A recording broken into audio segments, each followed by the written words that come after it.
Shalom Bapak Ibu Saudara, hari ini mari kita belajar dan bertumbuh bersama-sama. Kita akan mendengarkan renungan firman Tuhan dengan tema bahagia di tengah kesukaran. Mari kita buka Alkitab kita baca dari Yakobus pasal 1 ayat 2 sampai yang keempat. Demikian firman Tuhan. Saudara-saudaraku, anggaplah sebagai suatu kebahagiaan apabila kamu jatuh ke dalam berbagai-bagai pencobaan. Sebab kamu tahu bahwa ujian terhadap imanmu itu menghasilkan ketekunan. Dan biarkanlah ketekunan itu memperoleh buah yang matang, supaya kamu menjadi sempurna dan utuh, dan tak kekurangan sesuatu apapun. Bapak Ibu Saudara yang dikasihi oleh Tuhan, bagaimana caranya kita bahagia di tengah kesukaran? Sebelum kita melangkah lebih jauh Bapak Ibu, mari kita tahu dulu bagaimana Yakobus menuliskan surat ini kepada orang Yahudi Kristen, di mana orang-orang percaya yang tersebar pada saat itu di mana-mana. Mereka tersebar atau terpencar karena mereka sedang mengalami aniaya, karena mereka dibenci oleh orang-orang Yahudi non-Kristen dan juga pemerintahan Romawi, sehingga mereka mengalami namanya penderitaan dan tekanan. Tentu kita berkata, bagaimana saya bisa berbahagia di tengah-tengah kesukaran? Di situ dalam ayat yang kedua dikatakan, saudara-saudaraku, anggaplah. Kata anggaplah di situ bisa juga diartikan tentang nilailah atau menilai atau penilaian. Berarti penilaian kita di ayat 2 itu segala sesuatu yang kita alami ketika kita jatuh dalam berbagai pencobaan, kita harus menilai segala sesuatunya seturut dengan firman Tuhan. Nah, ketika kita sedang mengalami ujian atau tantangan atau kesulitan, biasanya respon manusia itu ada dua. Yang pertama Bapak Ibu, responnya itu bisa kecewa, marah, kemudian jengkel, bersungut-sungut. Bahkan tidak sedikit orang yang meninggalkan Tuhan, mempersalahkan Tuhan, mempersalahkan situasi, mempersalahkan orang-orang yang ada di lingkungan kita. Kemudian saat menghadapi persoalan itu kita malah meninggalkan jalan-jalan Tuhan. Tapi ada respon manusia yang kedua atau respon kita yang kedua.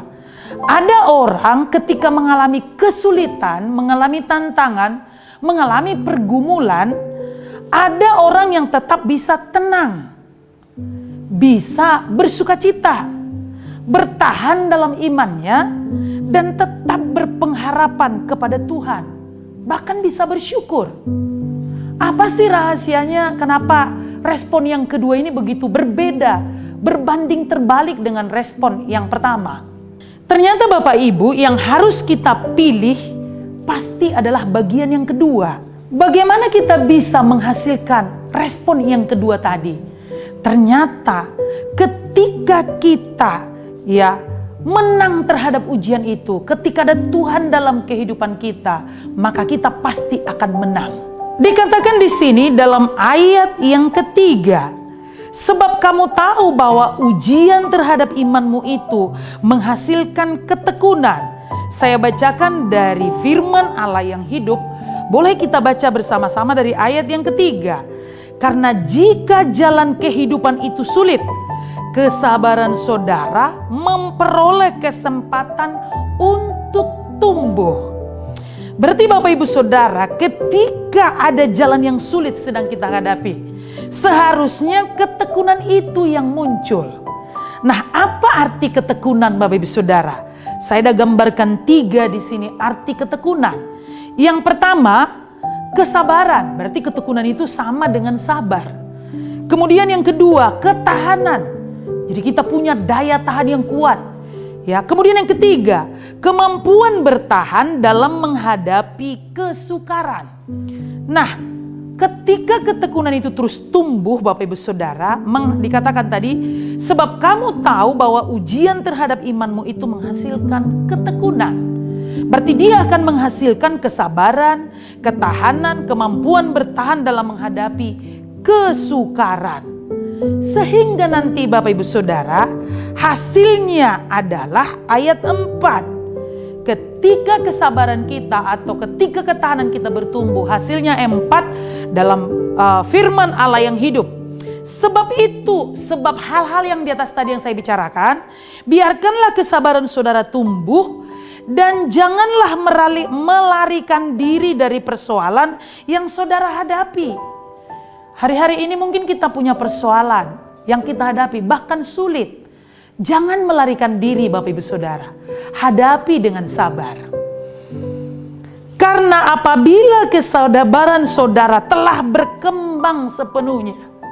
Kata berkembang di sini terus bertahan sampai masalah itu selesai.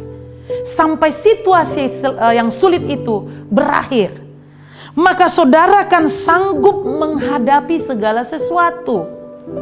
Nah, ketika masa yang sulit itu kita sanggup, ternyata masalah-masalah yang lain pun kita pasti akan sanggup. Saudara akan berwatak kuat tanpa celah atau kekurangan sesuatu apapun. Ini begitu luar biasa Bapak Ibu Saudara. Kalau dalam bahasa terjemahan baru dikatakan Bapak Ibu Saudara, ayat yang keempat saya bacakan kepada kita. Dan biarkanlah ketekunan itu memperoleh buah yang matang, supaya kamu menjadi sempurna dan utuh dan tak kekurangan sesuatu apapun. Ini bukan berbicara perkara jasmani, tidak kekurangan sesuatu apapun. Tetapi artinya kita akan bertahan, bahkan kita bisa melewati semua persoalan yang sulit. Bapak Ibu Saudara yang dikasihi oleh Tuhan, bisakah kita berbahagia di tengah-tengah kesukaran dalam situasi saat ini?